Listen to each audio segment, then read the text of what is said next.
Hello friends, स्वागत है आपका बिग के टू जेड में। और जिनका एग्ज़ाम 10 मार्च से होना है क्लास 7 और 8 का, क्लास में भी हम लोगों ने पॉलिटिकल साइंस पे कुछ कुछ चर्चा किया है। तो ये इंपॉर्टेंट इसलिए क्योंकि जो बच्चे नहीं लिखे हैं, चाहे जो भी लिख लिए हैं, तो ध्यान से अच्छे से लिख लीजिए ताकि इसमें साफ साफ आपको समझ में आ जाएगा और हम समझा भी देंगे। तो आपका रिविज़न हो जाएगा। जब मन करे आप दिन में, रात में, जब आपको टाइम मिले तब देख सकते हैं। तो 7-8 के लिए ज़रूर ये वीडियो बन रहा है, लेकिन आप 9, 10, 11, 12 जिसमें भी पढ़ते हैं और अगर पॉलिटिकल साइंस से रिलेटेड क्वेश्चन बनता है कोई भी एग्जाम में तो इससे रिलेटेड क्वेश्चन बनेगा। तो कुछ कुछ चीज़ हम लिख के और बोल के समझाएंगे, इसको ध्यान से सुनिए और ये सभी के लिए ज़रूरी है, चाहे आप किसी भी क्लास में पढ़ते हैं। तो शुरू करते हैं कि धर्मनिरपेक्षता क्या है। तो सबसे पहले ये समझना है कि धर्मनिरपेक्षता का मतलब क्या होता है। तो जो धर्मनिरपेक्षता है ना, इसमें कोई भी धर्म हो, चाहे वो हिंदू हो, चाहे वो मुस्लिम हो, चाहे सिख हो, चाहे ईसाई हो, चाहे बौद्ध हो, जो भी 8 धर्म अपने इंडिया में माने जाते हैं पूरे विश्व का, सभी धर्म को बराबर का दर्जा दिया गया है। और हम इसको लिख सकते हैं कि धर्मनिरपेक्षता क्या है। तो भारतीय संविधान के अनुसार यहाँ के सभी धर्मों के लोगों को अपनी अपनी धार्मिक मान्यताओं को मानने तथा उसका प्रचार प्रसार करने की पूरी आज़ादी दी गई है। यही धर्मनिरपेक्षता है। मतलब भारत में जितने भी धर्म हैं सबको अपना अपना धर्म को मानना है।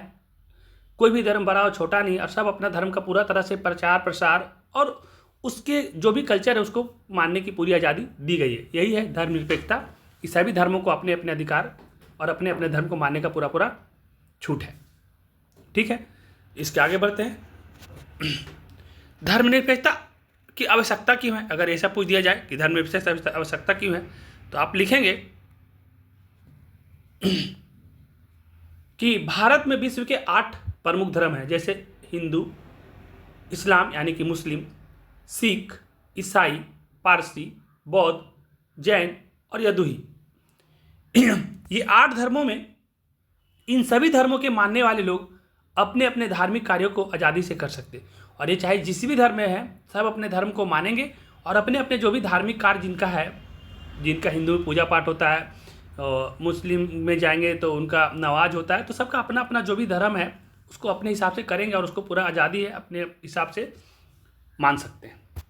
इसको आप अच्छा से लिख लेंगे। इसके बाद है धर्मनिरपेक्षता का अर्थ।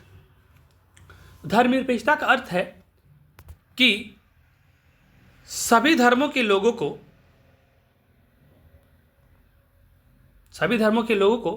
अपनी धार्मिक मान्यताओं को अपनाने की पूरी आज़ादी है। मतलब जितना भी धर्म है सबको पूरा आज़ादी अपने धर्म को मानने का। सरकार के सामने सभी धर्म समान है। सभी धर्म क्या है? बराबर है। सभी धर्म बराबर है। सरकार अपने किसी भी कार्य में किसी एक खास धर्म को महत्व नहीं दे सकती। सरकार का अगर कोई भी कार्य है, मान लेते हिंदू बहुल राष्ट्र है या हिंदू बहुल राज्य है और चाहता कि हम सिर्फ हिंदू के लिए ही कुछ काम करें, तो ऐसा सरकार नहीं कर सकती। सरकार किसी भी कार्य के लिए किसी एक खास धर्म का महत्व नहीं दे सकती। वहाँ पे सब धर्म इक्वल है, सब धर्म बराबर है। इसके बाद है मौलिक अधिकार। इसको भी अच्छा समझ लीजिए कि मौलिक अधिकार वे अधिकार हैं जो किसी भी व्यक्ति के आत्मसम्मान के लिए व मानसिक एवं शारीरिक रूप से एक स्वस्थ, आत्मनिर्भर, आज़ाद जीवन के लिए जीने के लिए जरूरी है। जैसे कि भारत में हम लोगों को 6 मौलिक अधिकार दिए गए हैं। कितना मौलिक अधिकार दिए गए हैं? 6 मौलिक अधिकार दिए गए हैं। इसको ध्यान से देखिएगा, फंडामेंटल राइट को इसमें थोड़ा सा आपको समझना भी है। तो ठीक है। तो पहला है समानता का अधिकार। तो समानता का अधिकार है कि इसमें आर्टिकल 14 से 18 में बोला गया है, समानता का अधिकार में 14 से 18 में बोला गया है कि सभी समान हैं। कोई भी यहाँ पर बड़ा और कोई भी छोटा नहीं है। चाहे प्रधानमंत्री है, चाहे एक देश का आम नागरिक, अगर वोट देने का अधिकार सबको मिला है तो सबको एक वोट ही देना है। ऐसा नहीं कोई ज़्यादा बड़ा लोग है तो 2 वोट दे सकते हैं, ऐसा नहीं। सबके अपने अपने अधिकार समान है।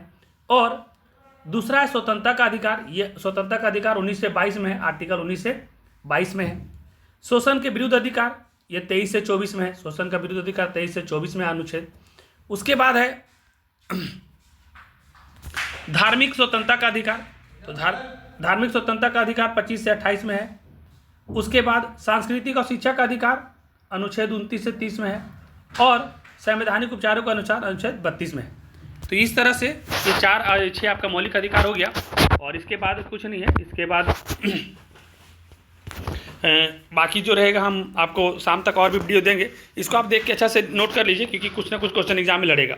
ठीक है, अभी इस वीडियो को समाप्त कर रहे हैं, फिर दूसरा वीडियो लेकर के आ रहे हैं। अच्छा लगेगा तो लाइक करिए, जो सब्सक्राइब नहीं किया वो सब्सक्राइब कर लीजिए और बाकी अपने दोस्तों लोग को भी भेज दीजिए। क्लास 3 से लेकर के 8 तक का सभी विषय का तैयारी इसी पे होगा, तो सबको भेज दीजिए। धन्यवाद।